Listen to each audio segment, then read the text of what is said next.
distintos sistemas. Por ejemplo, pueden desencadenar el mecanismo de la fiebre, activar el eje hipotálamo suprarrenal, favorecer la leucocitosis, la liberación de proteínas de fase aguda como la proteína C reactiva y la proteína amiloide A, trombocitosis y aumentar la BCG. ¿Ya? La respuesta de fase aguda se caracteriza por todos estos cambios. ¿Ya? Por ejemplo, hay cambios neuroendocrinos como somnolencia, anorexia, fiebre. ¿Ya? Aumento del eje suprarrenal que va a llevar cierto aumento de liberación de corticotropina, cortisol, alta secreción de arginina o vasopresina. También cierto disminuye la producción de algunas hormonas como del ICF, de la TSH, de la GnRH. ¿Sí? Algunos cambios hematopoyéticos, la enfermedad crónica se puede producir anemia por la disminución de la producción de eritrocitos y leucocitosis. ¿Ya? Y trombocitosis, plaqueta y leucocitos circulares en mayor cantidad y anemia. ¿Ya? Algunos cambios metabólicos, la caquexia típica, ¿cierto? Que es producto del metabolismo de las proteínas musculares, que hace una disminución progresiva de la masa muscular en personas que tienen enfermedad crónica. A corto plazo, y osteoporosis también a largo plazo, a corto plazo, ¿cierto? Hay aumento del nitrógeno circulante y aumento de la producción urinaria, la eliminación urinaria de masas nitrogenadas. Cambio hepático, el hígado empieza a aumentar la síntesis de algunas proteínas y disminuir la defensa, ya vamos a pasar a eso. Y algunos cambios, ¿cierto? O por ejemplo hiposidemia, hipercupremia, estos son cambios más bioquímicos. La respuesta sistémica del eje hipotálamo hipófisis suprarrenal, ¿cierto? Principalmente busca que exista más energía disponible.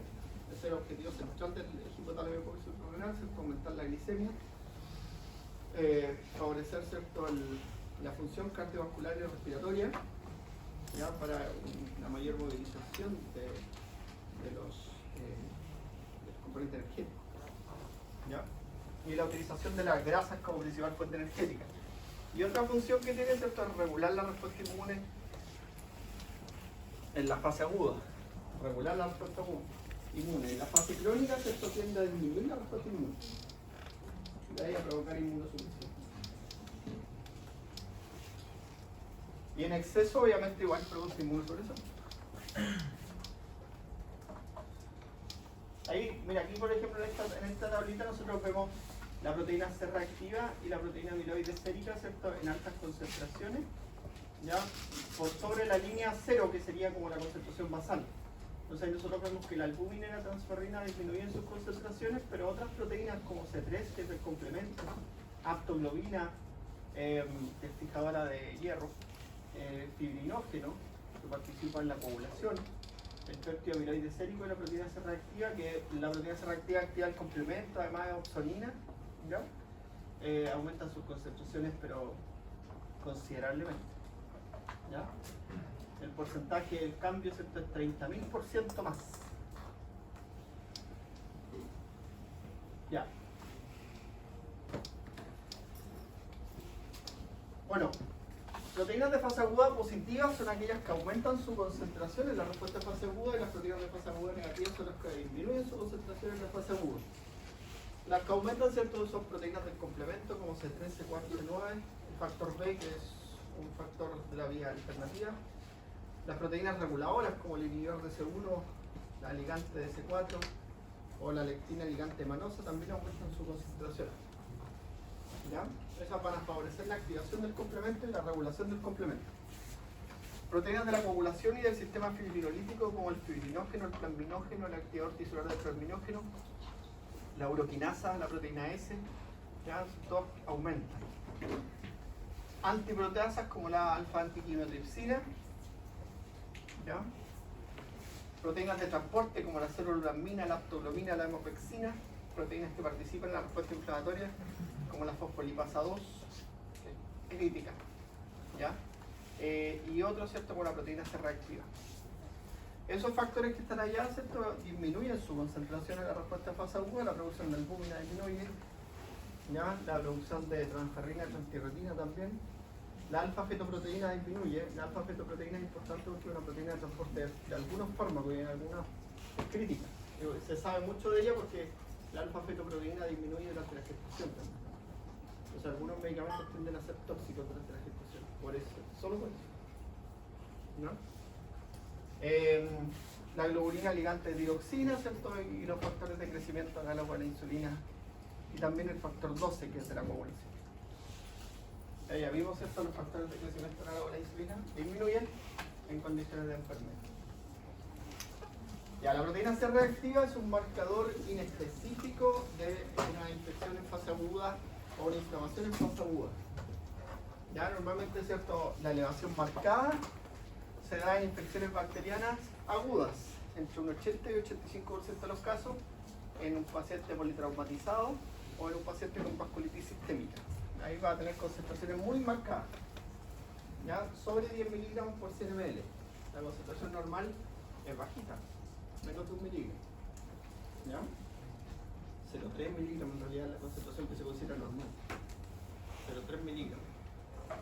Entonces tú la tienes en concentraciones sobre 1000, 2000, ¿cierto? Muy marcadas, ¿ya? Bueno, como ven ustedes, bien en específica porque puede aumentarse también, ¿cierto? En situaciones como el infarto, en neoplasia, en infecciones de las mucosas, ¿sí? La artritis siempre está aumentada, pero también puede estar aumentada en el ejercicio intenso, en el embarazo. Es bien inespecífico. Pero la gracia que tienen estos marcadores es que son económicos y son rápidos. La respuesta de esto la tienes hoy día en minutos. ¿Ya? Hoy día hay unos sistemas de test que son de cabecera, que son en la camilla del paciente, ¿cierto? Y uno pone una gota de sangre y te hace el perfil bioquímico completo. ¿Ya? ¿Perfecto? ¿Ah? ¿Cuánto es la cantidad mínima de ml de sangre que se va a hacer ¿Para qué? para tener el perfil bioquímico completo? La cantidad mínima. Sí. El test este es una gota. En los test de cabecera es una gota. Nada más.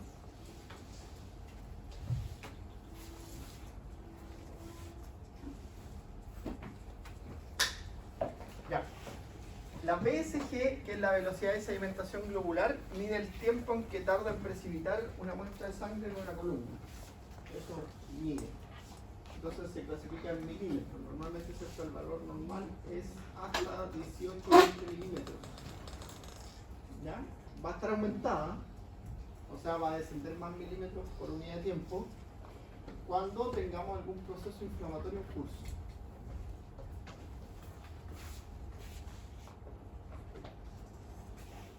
¿Ya?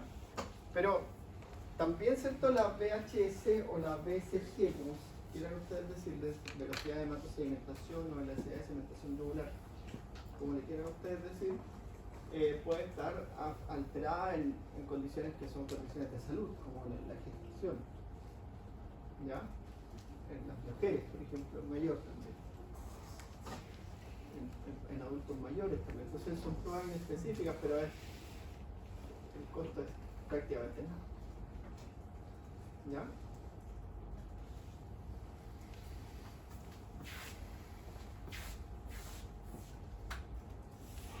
Ya. ¿Cómo se desencadena el mecanismo de la fiebre?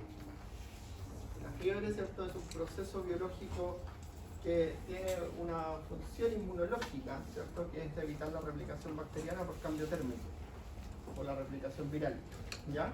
Se desencadena cuando sustancias que vamos a llamar pirógenos son capaces de estimular al endotelio hipotalámico. Hay pirógenos endógenos, ya que son los que ya conocemos, la interleuquina 1, la 6, un factor de necrosis tumoral, y el interferón gamma. Y pirógenos exógenos, que normalmente son componentes bacterianos, lipopolisacáridos bacterianos, toxinas bacterianas, ¿cierto? Que las llamamos pirógenos exógenos. ¿Ya? Ahí también. Pirógenos endógenos, pirógenos exógenos. Siempre, nunca hay que olvidar que estas citoquinas vienen de las células del sistema inmune. ¿Ya? Te va a dar el sistema inmune. Cuando las células del sistema inmune reconocen a un PAMS, ¿cierto? A un patrón molecular asociado a patrón. ¿Qué es lo que hacen? ¿Cierto? Estos en el endotelio hipotalámico, ¿ya? Estimulan la síntesis de prostaglandinas. O sea, activan el sistema de la ciclooxigenasa. ¿Ya? La vía de la ciclooxigenasa para sintetizar prostaglandinas. Y esas prostaglandinas, ¿cierto?, aumentan el AMP cíclico y eso genera, ¿cierto?, una disminución de la respuesta del centro de conservación de la temperatura. ¿Ya? O sea, cambia el punto, en clínica siempre los clínicos todos le dicen que cambia el set point. ¿Ya? Que en definitiva el punto de corte de la temperatura aumenta. Se eleva el set point hipotalámico. Pero el concepto biológico correcto es que se inhibe el centro termolítico. ¿Ya? O sea, al inhibirse el centro termolítico la temperatura sube. Y no hay mecanismos de pérdida de calor.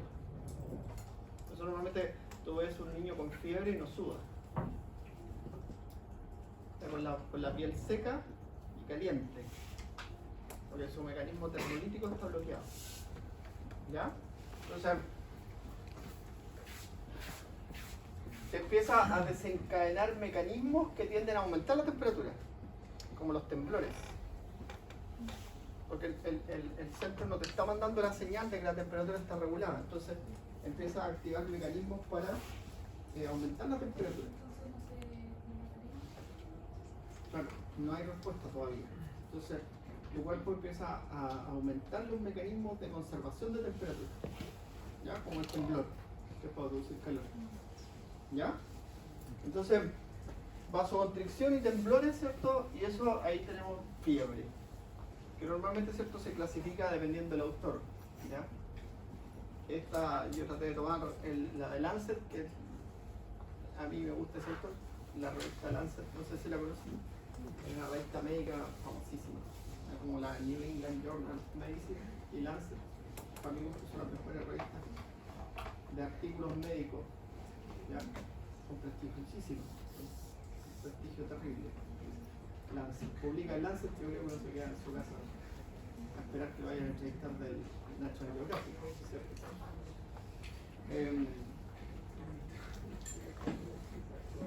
Y igual que Science, Nature, que son otras revistas que son más de ciencias básicas.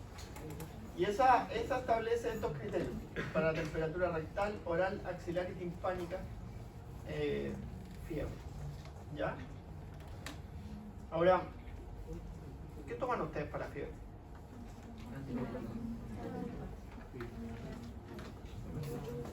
Inhibidores de prostaglandinas, eso toman. Los antipiréticos son inhibidores de prostaglandinas. Entonces, si bloqueamos las prostaglandinas,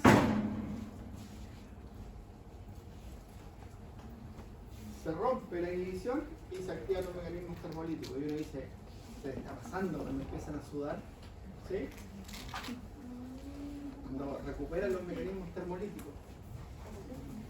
¿Ya? No sé si tiene mucho que ver, pero eso que la fiebre a veces no produce sudor, pero este, por ejemplo, el sudor frío producido por el mecanismo de... No, el sudor frío normalmente está asociado a miedo, a hipotensión, a eso. Pero igual hay como una relación entre temperatura y sudor, en este caso no.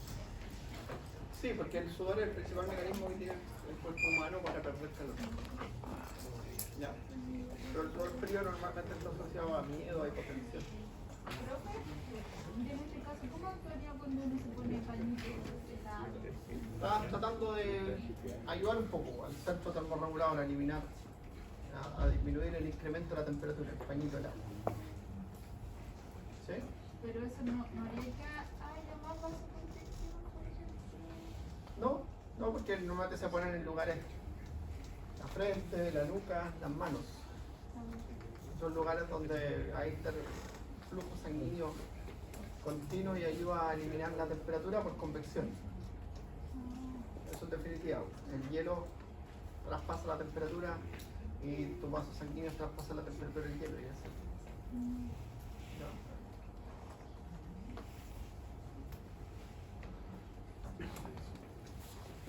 eso es una ayuda. Igual que las piscinas frías también. ¿Okay? A veces lo meten en una tina con frío cuando hay algunas intoxicaciones que producen hipertermia. Lo meten en una tina con hielo. ¿Hay alguna Pero eso no va a parar el proceso de la... no para el proceso, pero ayuda. Ya. ¿Oh? ¿Hay alguna situación en la que el cuerpo necesite conservar calor con las constelaciones que no sea para la activación de fiebre para... Es que el mecanismo de la fiebre es un mecanismo protector. ¿Pero eso siempre va a ser para algún patógeno? Claro. Ay. Ya. Vamos a comenzar a hablar, ¿cierto?, de la inflamación, que es parte del proceso de respuesta inmune innata, ¿ya? Que es un mecanismo, ¿cierto?, que busca, como dice allí, localizar, aislar, destruir agentes patógenos para facilitar la reparación. Ese es el objetivo de la inflamación, ¿ya? Por tiempo se clasifican inflamación aguda e inflamación crónica. Pero son procesos totalmente distintos y tienen que ser enfrentados de una forma totalmente distinta. ¿Ya? Lo que nosotros vemos aquí es la inflamación aguda, que es el proceso fisiológico.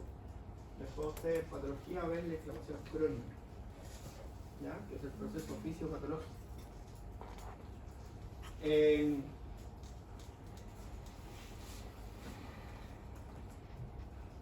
Mira, esto fue escrito por Aurelius Cornelius Celsus. En el libro Tratado de Medicina, ¿cierto?, describió los signos cardinales de la inflamación que hasta el día de hoy se enseñan, antes de Cristo. Y hoy día todavía se enseña. ¿Ya? Un tejido inflamado, decía este señor, tenía calor, rubor, tumoración, dolor. Esos eran los 4 signos cardinales de la inflamación que decía Dr. Cornelius Celsus. Después se sumó pérdida de la función. Bueno, Con tumoración aquí se... aumento de tamaño. Ah, ya. O sea, él lo describía así, ¿cierto? Aumento de tamaño. Ahora, luego, ¿cierto?, uno va viendo los procesos que ocurren aquí y que describen o explican un poco lo que escribió este señor, que hasta el día de hoy tienen que hacerlo ustedes. Tienen que hacerlo ustedes porque yo lo escucho ahí cuando estoy en la escuela. Les falta mucho a los médicos de hoy, ¿cierto? Lo que hacía el médico antiguo, que te examinaba, te palpaba, te tocaba, ¿cierto?, medía, te preguntaba cosas. ¿Sí?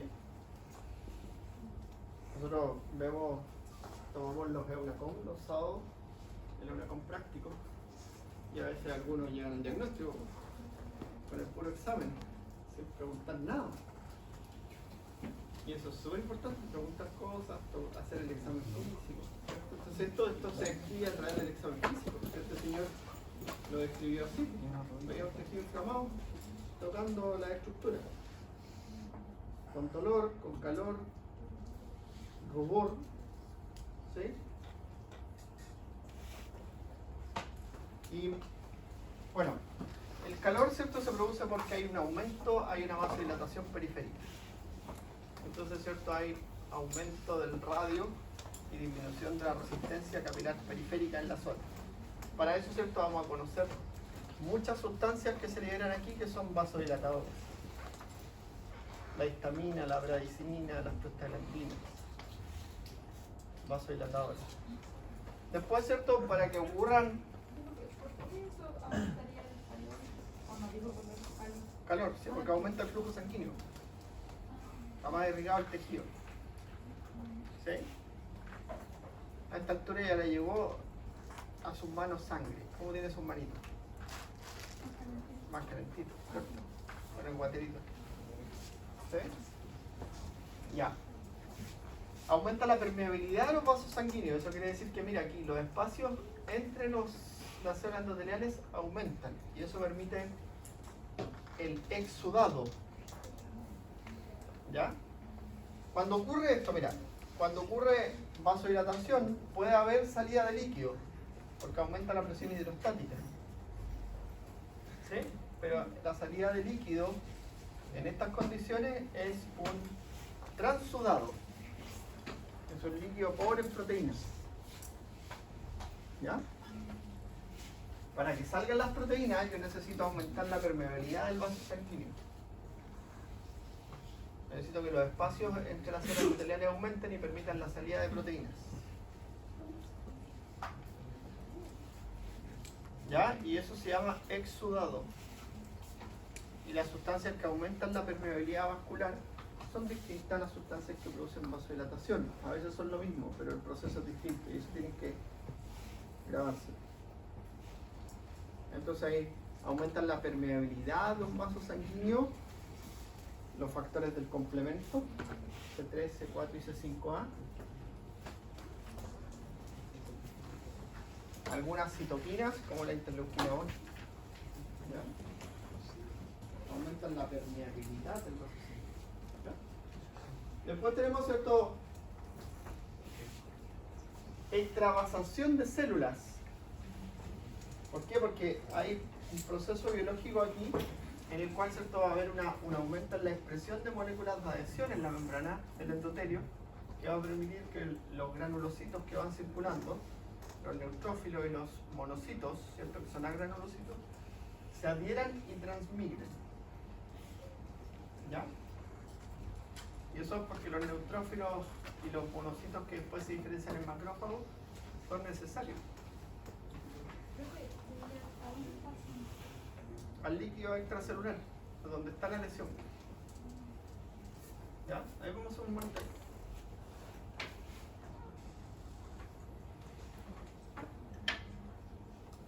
Entonces, mira, cuando se produce esto, ¿cierto?, entonces la célula endotelial cambia. ¿Ya? Esto, bueno, hay vasodilatación y aumento de la permeabilidad. Ahí está como descrito el vasodilatación y aumenta la permeabilidad. Son dos procesos distintos. Aumenta la expresión de moléculas de adhesión. Ya, yo cuando me voy diciendo esto, voy pensando en las moléculas que producen esto. ¿Ya? Porque estos cambios son inducidos por moléculas. Vasodilatación, ¿cierto? Unos vasodilatadores como, vamos a notar uno ahora, de histamina. Aumentan la permeabilidad vascular los factores del complemento, C3A, C4A y C5A. Aumentan la expresión interleuquina 1 beta. ¿Ya? Todos contribuyen. Ahora van a ver más, está el TNF también ahí. Vamos a ir sumando más, pero es importante partir por algo siempre. Tener la idea clara del proceso que pasa. Entonces eso va a permitir que las células, los neutrófilos, ¿cierto?, se peguen aquí y transmigren. Entonces después tú vas a tener aquí en el tejido periférico, tú vas a tener los neutrófilos y los monocitos, que se van a empezar a diferenciar en macrófagos.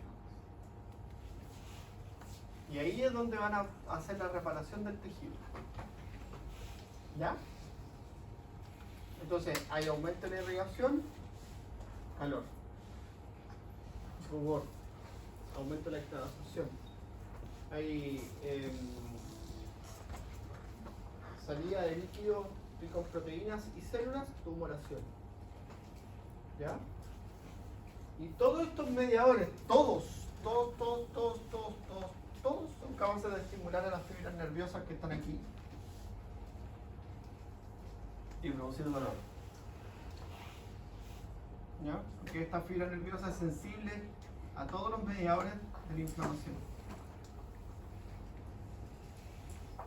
Entonces produce dolor local y también difuso, porque las sustancias son liposolubles. ¿Ya?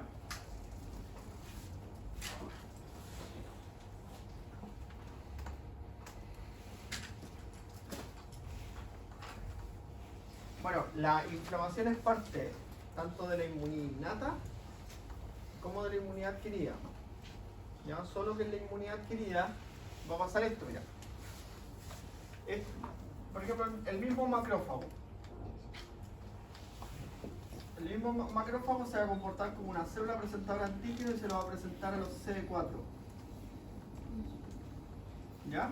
Y este CD4 se va a diferenciar en un tipo celular que son los linfocitos T helper 17 que liberan la interleuquina 17 y en conjunto estos, ¿cierto?, van a potenciar este proceso. Entonces, en esas infecciones, en esas alteraciones, que normalmente son las que afectan a las mucosas, parte como un proceso inflamatorio local y después continúa como un proceso inflamatorio local, pero ya mediado por la respuesta inmune adquirida. O la bronquitis, la faringitis, la traqueobronquitis, ¿ya? La rinitis. Y uno dice, oye, ¿me sigue esta usted? Sí, porque ese es el mecanismo de defensa que tú tienes. ¿Ya? Profe, disculpe, cuando salen los macrófagos, ¿eso sería la circulación de los síntomas? ¿Sí?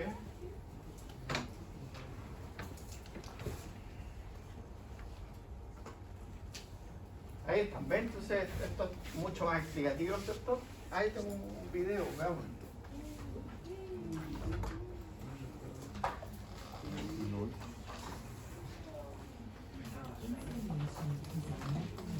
¿A eso sirve YouTube? ¿Ah?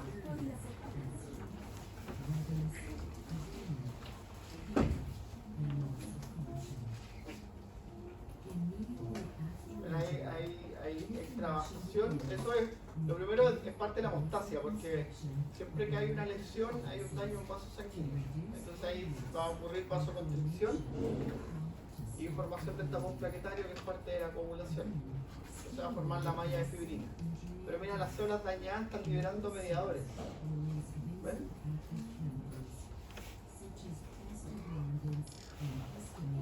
Ya el vaso sanguíneo quedó reparado y ahí está aumentando su permeabilidad. ¿Ven? Se dilató y aumentó su permeabilidad.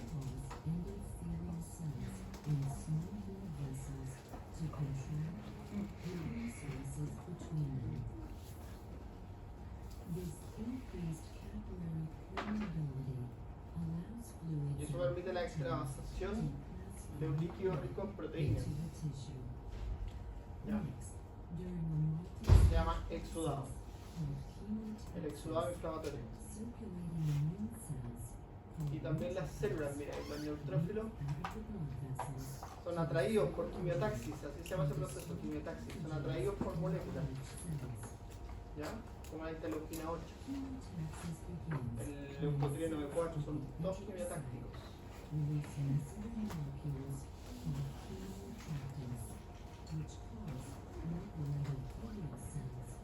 Ahí empiezan a rodar y a transmigrar. ¿Ves? Están transmigrando.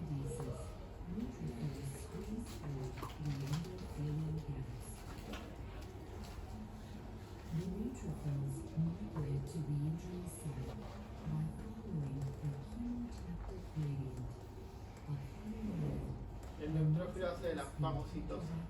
El neutrófilo tiene gránulos que destruyen tejidos, ¿ya? Y también, ¿cierto?, tiene la capacidad fagocítica.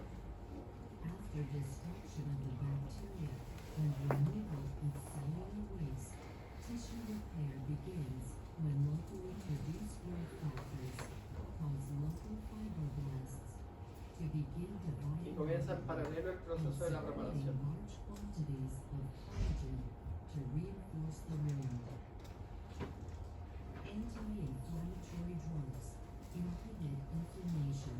Y las mismas células dañadas, las células del sistema inmune liberan las sustancias proinflamatorias, ¿ya?, que van a amplificar el proceso nada más.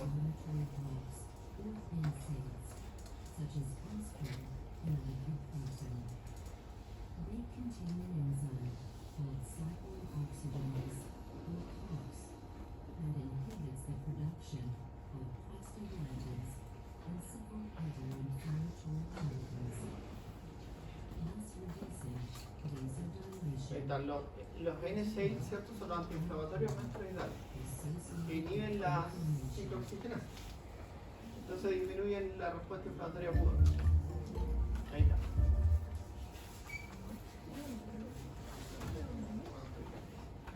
Profe, lo primero que pasaba cuando el vaso se contraía, ¿por qué pasaba eso? Cuando se contraía y como que se abría. Ah, no, es que la contracción del vaso es una respuesta propia de la hemostasia. Que si yo tengo un vaso sanguíneo dañado, se dañó aquí, se produce una vasoconstricción de aquí y de aquí, pero principalmente la vasoconstricción es aquí. ¿Ya? Entonces se sella este espacio y después se forma el tapón plaquetario. Ah, y eso porque el vaso se dañó. Sí, Ah, ya. eso es de la coagulación, que es una respuesta paralela. Dijimos que no la íbamos a ver ahora, vamos a ver el segundo semestre. ¿Ya? Profe, ¿y temporalmente cuánto se demora?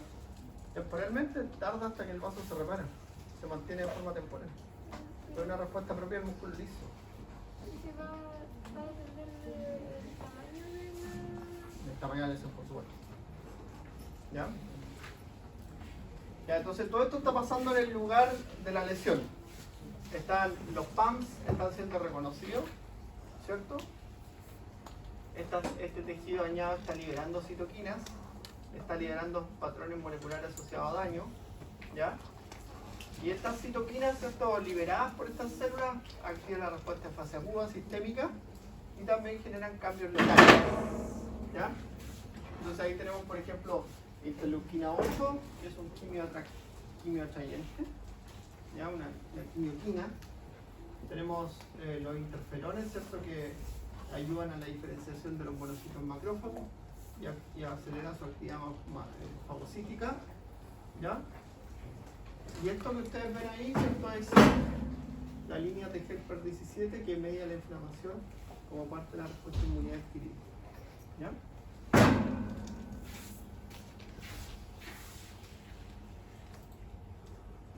Entonces, mira, el estímulo, infección, trauma, cuerpo extraño o reacciones de hipersensibilidad que hoy día también se incluyen dentro de la respuesta inflamatoria. Hay una hipersensibilidad que se llama hipersensibilidad retardada, que produce una lesión en un tejido. Es cuando a ti te da alergia a algo y se te forman heridas. Eso es. Términos sencillos. Bueno, lo primero, ¿cierto?, son los RRP, los linfocitos, los mastocitos, la misma célula dañada, la célula endotelial, los macrófagos y el complemento liberan mediadores de la inflamación. Los mediadores de la inflamación producen vasodilatación, aumentan la permeabilidad capilar, aumentan la adhesividad celular y producen quimiotaxis. Eso lleva a transudado, exudado y transmigración y eso explica los signos cardinales del dolor. ¿Ya?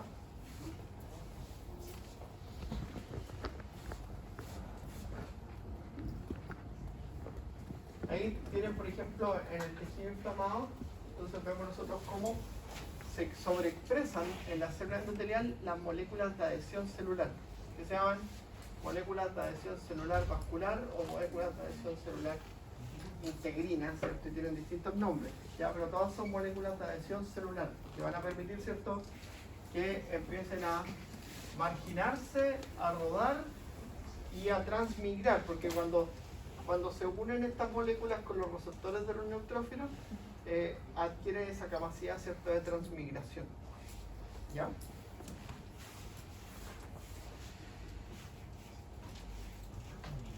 Ahí está. Estas son las proteínas, ¿cierto?, entonces que son parte del neutrófilo, ¿ya? Y las que se expresan en el endotelio. ¿Ya? Entonces hay selectinas, ¿ya?, inmunoglobulinas e integrinas, ¿cierto?, que facilitan la transmigración. El estímulo para la expresión de estas moléculas de adhesión en la célula endotelial proviene de las mismas células del sistema inmune o de las células del tejido dañado, que son la interleuquina 1 beta y el TNF. ¿Ya?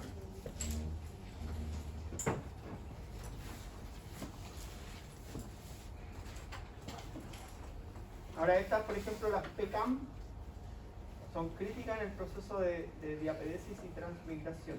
Ya estas, por ejemplo, las ICAM son específicas en el proceso de adhesión Y las selectinas son específicas en el proceso de rodaje.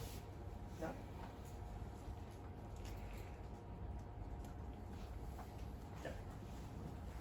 Un elemento, ¿cierto?, que participa en el proceso de la inflamación, pero también participa en la hemostasia y también participa en la respuesta inmune en general, es el complemento.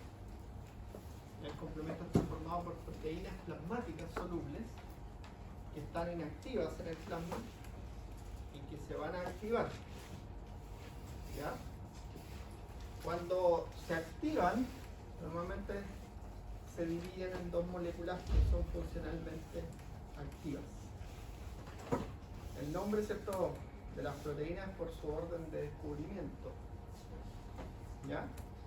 Hay una que tiene un error histórico, que es C2, que primero se descubrió C2A y después C2B, y por mucho tiempo se pensó que solo había C2A. Entonces ahí vamos a tener ahí un error que le cuesta eso porque es así.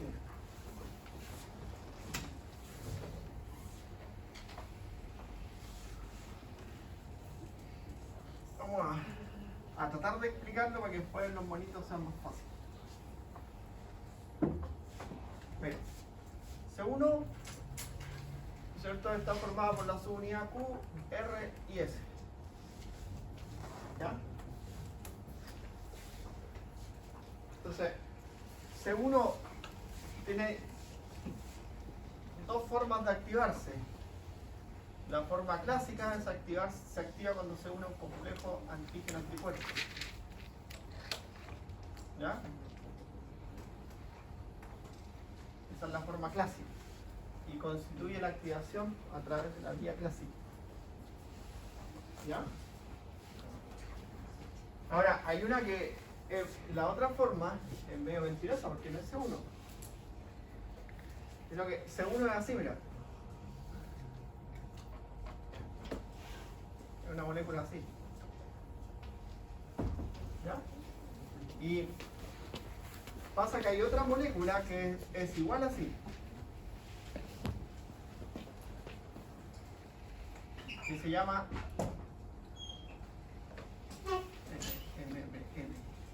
la lectina ligante manosa.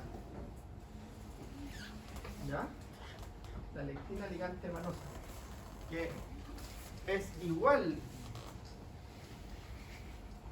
a C1 estructuralmente. Entonces este es un proceso que se llama mimetismo molecular y esta se llama vía de las lectinas. Y esta es la vía clásica. ¿Ya? Pero ambas terminan haciendo lo siguiente. C1 activo o la lectina ligante manosa, cuando reconoce residuos de manosa, ¿ya?, de microorganismos en la sangre, ambas terminan haciendo lo mismo, activando a C4 y a C2. ¿Ya? Y cuando activa C4 y C2, C4 se divide en C4A y C4B. Y C2 se divide en C2A y C2B. ¿Ya? Esta es la que tiene el error. Porque mira, normalmente los B son los que forman complejos activadores. ¿Ya? Entonces,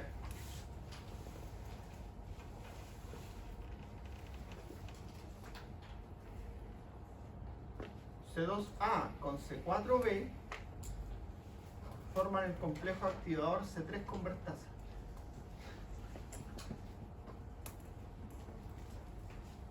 Que activa A. ¿A quién va a activar? Se pone. Entonces, va a activar a C3. Y entonces, al activar a C3 lo va a convertir en C3A y en C3B. ¿Ya? Yo le dije, los B forman complejo. Entonces, mira, este se une con este y nosotros vamos a tener C2A, C4B, C3B y eso se llama C5 convertasa.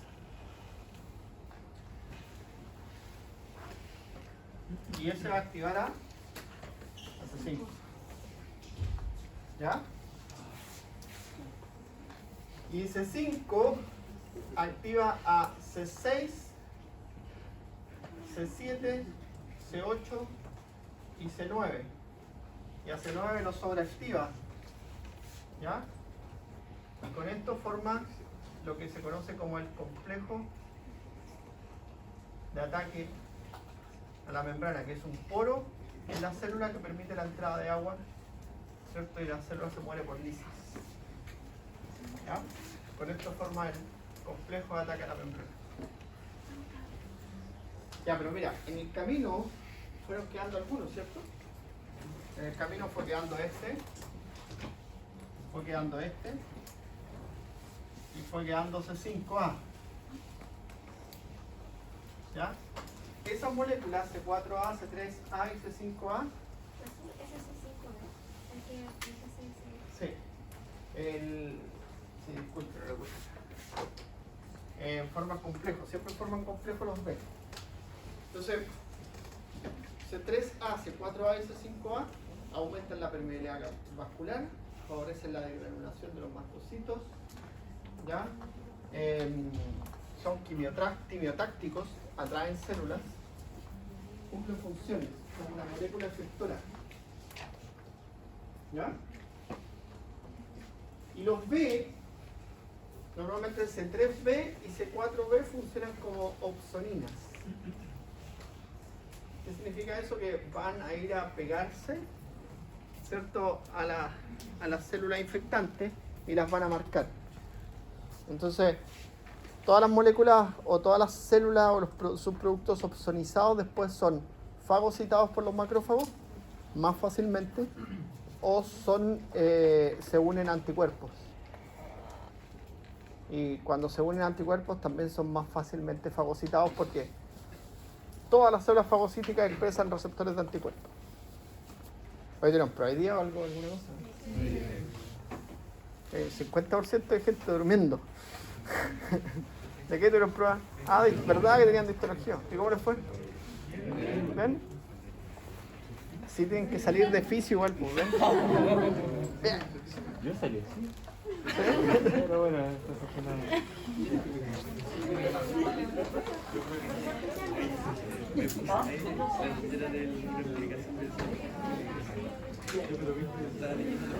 Por mi bebé.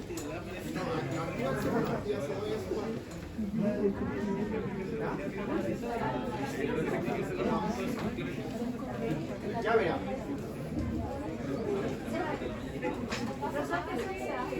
¿Ah? La CA, yo no tengo las funciones, pero C3A, C4A y C5A son las moléculas activas. Ya producen, aumentan la permeabilidad vascular, son anafilotoxinas porque permiten la degranulación de los mastocitos y también son quimiotácticas. ¿Ya? Mira, C2B es una cinina plasmática que usted conoce, que se llama bradicinina. ¿Ya? Pero eso es histórico porque, como decía yo, C2B debería ser C2A. ¿Ya? No, porque no son como anatomistas. Ya se llamaba C2A. ¿Ya?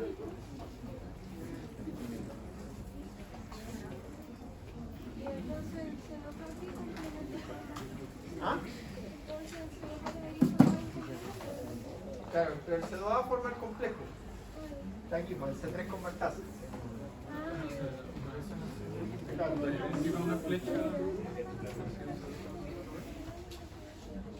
Entonces, mira, ¿Profe? C1 activa C4 y AC2 y el complejo ligante manosa también activa C4 y AC2. ¿Ya? Cuéntame.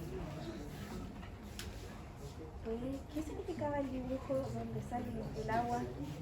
Ah, eso es que forman un poro, pero lo vamos a ver. Mira, ya tengo un monito aquí para explicarlo, pero déjame explicar la otra vía. La otra vía es que C3 en el plasma se activa de forma espontánea.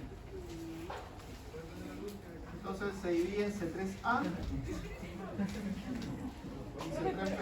Pero ¿cómo después más espontáneo? De forma espontánea, sí.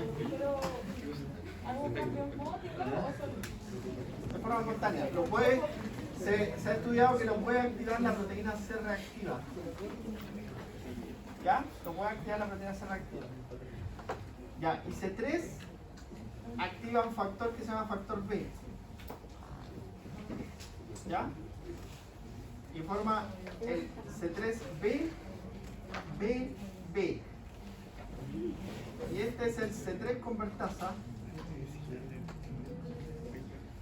de esta vía que se llama la vía alterna. Esta es la vía alterna. Y ahí está el C3 convertasa. Entonces este convierte a C3. ¿Cierto? Y activa más C3. El C3A y el C3B. Y este C3 se une con ese C3 y forma el C3B, 3B. Y este se llama C5 convertasa.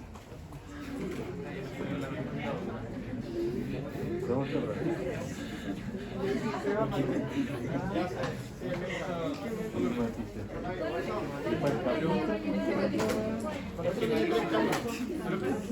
Por lo que se refiere a la forma de activar lo que queda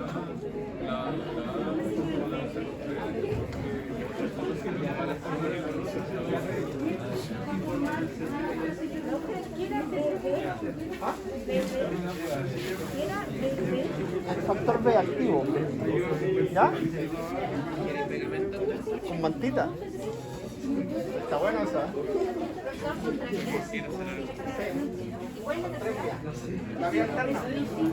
La vía lectina, la vía clásica y la vía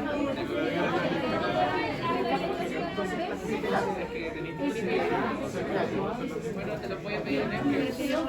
Veámosla ahora. 20 lo voy a ver. Cuando comenzó a hacer esa vida, o sea, todo lo que pasaba de la lectina. No, la primera son la vía clásica y la vía lectina que tienen un lugar común. Ya que es la formación del C3, convertasa. Funcionan al mismo tiempo. Mira, ahora veámoslo aquí. Entonces, son proteínas solubles en isoreceptores, ¿cierto? Que están de forma inactiva en la sangre hasta la presencia de un PAM, de un complejo antígeno anticuerpo o de proteínas de fase aguda, la proteína C reactiva. ¿Ya? Ya.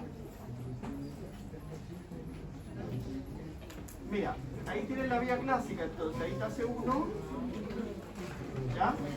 Y C1 tiene su forma Q, R y S, cuando está activo.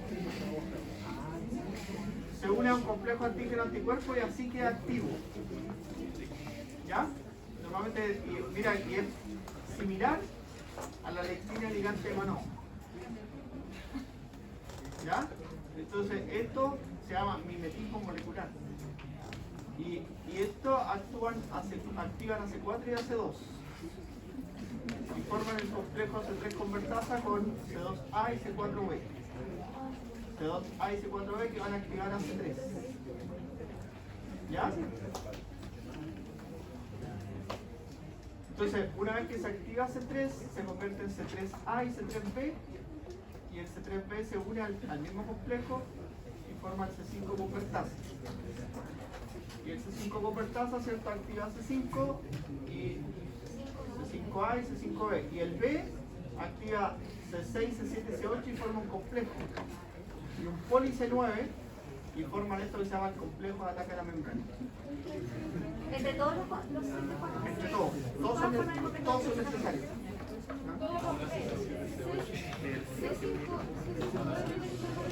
C6, C7, C8 y C9. Esos se activan, pues en A y en B igual. Pero la función A, la función de C6, C7 y C8A y C9A es menor. Tampoco es escrita todavía. Es que todos son diferentes. Entonces esto produce un poro en la célula infectada y la destruye. ¿Ya?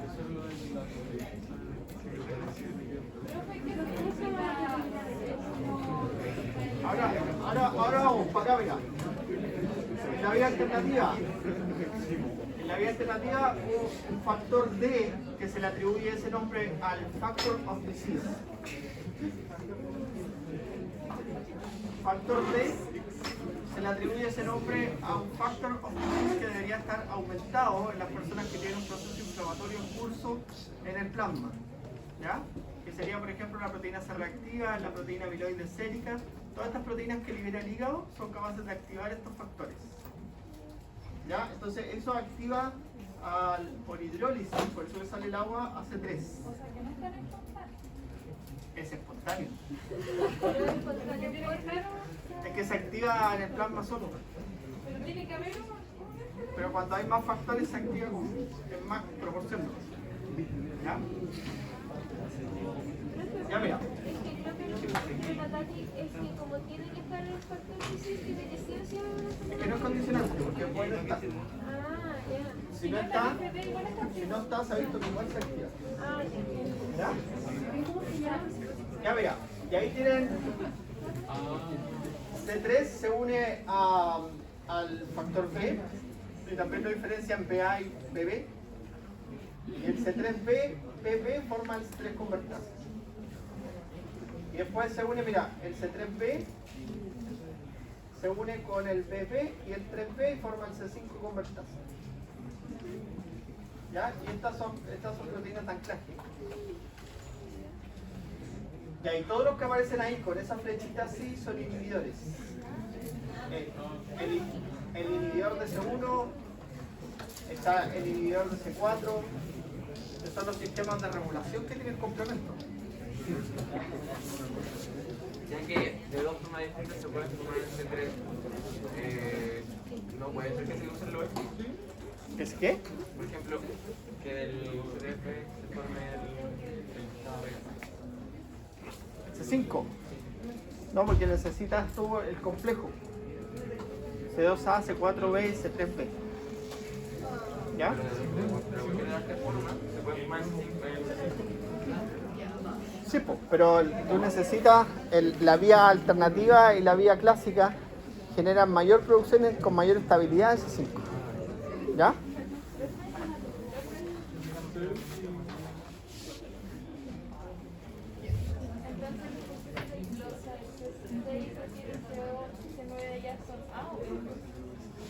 Son B. Son B.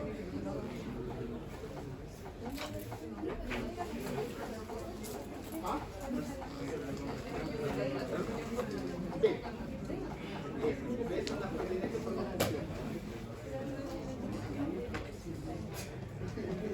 B, B y 3B. ¿Ya? Aquí vamos a ver la respuesta. Entonces, mira, en la inmunidad innata el complemento participa en la opsonización, lo hace C3B y C4B. ¿Ya? Lisis, el complejo ataca la membrana.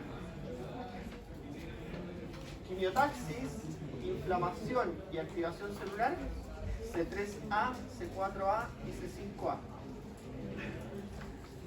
¿Ya? En el sistema de eliminación, aclaramiento de inmunocomplejos, eliminación de células apoptóticas, ahí apoptóticas estaba. Pero la traducción es made in Pro. Para eso necesitamos moléculas opsonizadas y las opsoninas son C3B y C4B, esas son las opsoninas. ¿Ya? Para eliminación, aclaramiento inmunocomplejo, porque cuando se forman los inmunocomplejos tú tienes que eliminarlos. ¿Qué pasa si fallamos en la eliminación de los inmunocomplejos? Los inmunocomplejos se depositan en tejido y producen respuesta inflamatoria, como en el lupus. ¿Ya? Porque, ya voy. Un sistema de defensa de nuestro cuerpo es la formación de anticuerpos. Los anticuerpos neutralizan patógenos, se unen a ellos. Y esos forman un inmunocomplejo, un complejo antígeno-anticuerpo. Ese tú tienes que eliminarlo, aclararlo. Eso significa eliminarlo, aclararlo. ¿Ya? Entonces, ¿Qué hace el complemento? Los opsoniza, los marca. Y hace que los macrófagos los fagociten de la forma más eficiente. Porque los macrófagos son los que lo eliminan. Si yo no elimino el inmunocomplejo se puede depositar en diferentes tejidos y producir un proceso inflamatorio en ese tejido. Como pasa, por ejemplo, en la tiroiditis autoinmune, en el lupus, en la endocarditis. ¿Ya? Eso pasa a transformarse en una enfermedad autoinmune. ¿Ya? Tú tienes que eliminar ese inmunocomplejo. ¿Ya? Bueno, también la eliminación de células apoptóticas, que son células que están en vía, son marcadas por la opsonina. Ya, las principales moléculas que generan la respuesta que está en medio son C3b y C4b. En la inmunidad adquirida incrementan la respuesta mediada por anticuerpos, porque marcan, ¿cierto? Ayudan a marcar. El C4b, ¿cierto? Siempre está presente, promueven la respuesta a las células T, eliminan los linfocitos B autorreactivos e incrementan la memoria inmunológica. Ya, en el sistema inmune adquirido tiene una gran lucha de eliminar los linfocitos autorreactivos. Porque los linfocitos autorreactivos producen enfermedades autoinmunes. Ya, entonces tiene un sistema de eliminación de linfocitos autorreactivos. Pero en los B se escapan. Porque los T en el timo los seleccionan tan bien que no se escapan. Ya, los linfocitos T, de los linfocitos T, el 99% de los linfocitos T que se producen mueren. Porque son autorreactivos. ¿Ya? En cambio el B, como madura en la médula ósea y termina de diferenciarse en el linfonódulo, a veces se liberan autorreactivos. ¿Ya? Por eso es más común, tú escuchas enfermedades autoinmunes mediadas por anticuerpos, son las más comunes que las enfermedades autoinmunes mediadas por células. ¿Ya? Bueno. Ahora, el complemento también hay que regularlo. Hay una hipersensibilidad mediada por complemento, que es la hipersensibilidad tipo 2, que produce hemólisis normalmente. ¿Ya? Se llama enfermedad del suero. Yo lo he escuchado a veces. Ya, entonces mira, para regular el complemento nosotros tenemos una serie de proteínas que están ahí, ¿cierto? El inhibidor de C1, el inhibidor de C4, el factor I, el factor H, ¿cierto? Que van en distintos niveles, se dan cuenta ustedes, van bloqueando la actividad del complemento y están en una tablita que resumen. ¿Ya? Ahí. Entonces, el inhibidor de C1, ¿cierto? Es una proteína soluble que afecta la vía clásica, que lo que hace se une a C1 y evita su disociación.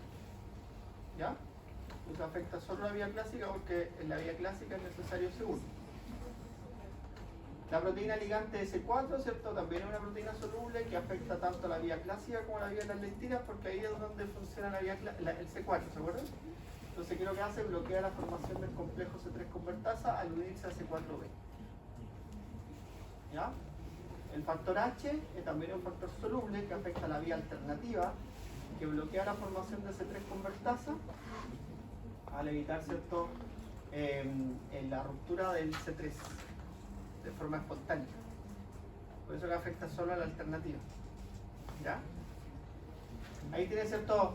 Los receptores del complemento tipo 1 y el cofactor de membrana a la MCP, ¿cierto? Que son proteínas que están asociadas a la membrana, ¿ya? Afectan a las tres vías, ¿ya? Porque evitan principalmente, ¿cierto? La interacción de estas moléculas con sus receptores en la membrana plasmática, porque todos tienen receptores para cumplir su función. ¿Ya? Ahí está el factor I, es soluble, ¿cierto? También evita la unión, se une, ¿cierto?, a estas proteínas y evita la formación de los C3 convertasas. ¿Ya? Hasta aquí, ¿cierto? Esas son las más importantes. Después, ¿cierto? Son proteínas que tienen funciones menores. Por ejemplo, el inhibidor de la anafilotoxina no es tan efectivo, ¿cierto? Inhibe la acción de C3, C4 y C5A, ¿ya? Pero no es tan efectivo. Y ahí está el sistema de regulación. Ahí están las funciones por separado, ¿ves? Opsonización, esto sale en el libro que yo les di. Opsonización, quimiotaxis y activación de células. Y ahí están en orden, C5A, C3A. lisis de microorganismos. El complejo de ataque a la membrana que aquí lo tienen, ¿ves? C5, C6, C7, C8 y un poli C9. Forma el complejo de ataque a la membrana. ¿Ya? Estimula la producción de anticuerpos C3D y C2R, el receptor BCR tipo 2 que responde a C3B. ¿Ya? Y a C3D. Favorece el transporte y la activación de complejos inmunes y su eliminación de cuerpos apoptóticos C4B, C3B y el C1Q y el CR1, que es el receptor de CR. Y estos son los receptores: CR1, CR2, CR3, CR4, CR1Q, CR3.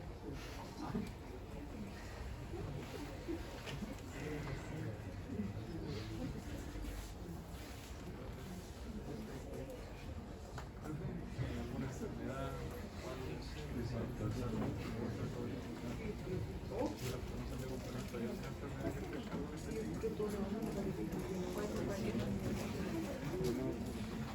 No, hay enfermedades que afectan el complemento. Pero algo en específico. Ah, sí, hay enfermedades, por ejemplo, que son enfermedades genéticas que afectan el complemento. ¿Ya? Que están afectando a los genes del complejo mayor de histocompatibilidad tipo 3. ¿Ya? Están ubicados en un loco cromosómico donde están todos juntos ahí. Que normalmente son enfermedades que cursan con infecciones recurrentes. Pero va más allá de algo que se quiere. Son genéticos normalmente. La puede adquirir a través de una infección, como la infección viral que está ahí cerca del virus del Epstein-Barr, que es capaz de bloquear este mecanismo. ¿Ya?